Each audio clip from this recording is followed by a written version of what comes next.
Welcome to Tamil girls channel. இன்றைக்கி இந்த channel நம்ம என்ன பார்க்க போகிறோன்னா, எஸ்பிஓவில் மெயில் அனுப்புகிற டேட்டு இன்றைக்கி மட்டும்தான்.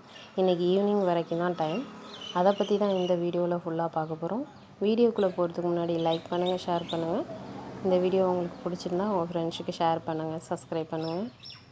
இப்போ நம்ம அன்லாக்குக்கு மெயில் நம்ம சென்ட் பண்ணியிருப்போம். அது ஒரு சில பேருக்கு மெயில் திரும்பவும் எஸ்பிஓவிலேருந்து உங்களுக்கு சென்ட் ஆகலை, உங்களோட ஐடி ஓப்பன் ஆகிடுச்சு அப்படின்னு சென்ட் ஆகலை அப்படின்றவங்க கண்டிப்பாக இன்றைக்கி ஈவினிங்குள்ளே மெயில் போட்டால் மட்டும்தான் ஐடி ஓப்பன் ஆகும். இல்லைன்னா ஐடி க்ளோஸ் ஆகிடும். நீங்கள் திரும்ப ஒர்க் பண்ண முடியாது. இதுதான் இன்னையோட லாஸ்ட் டேட்டு.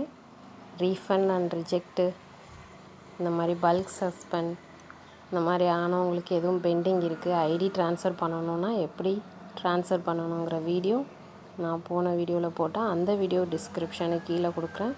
எந்த மெயிலுக்கு நீங்கள் அனுப்பணுங்கிற மெயில் ஐடியும் டிஸ்கிரிப்ஷனில் ஆட் பண்ணுறேன். கண்டிப்பாக போயிட்டு மெயில் அனுப்பணும்னு நினைக்கிறவங்க இன்றைக்கி ஈவினிங்குள்ளே பண்ணிடுங்க. இந்த வீடியோ உங்களுக்கு பிடிச்சிருந்ததுன்னா உங்கள் ஃப்ரெண்ட்ஸுக்கு ஷேர் பண்ணுங்கள், சப்ஸ்கிரைப் பண்ணுங்கள், லைக் பண்ணுங்கள். தேங்க்யூ.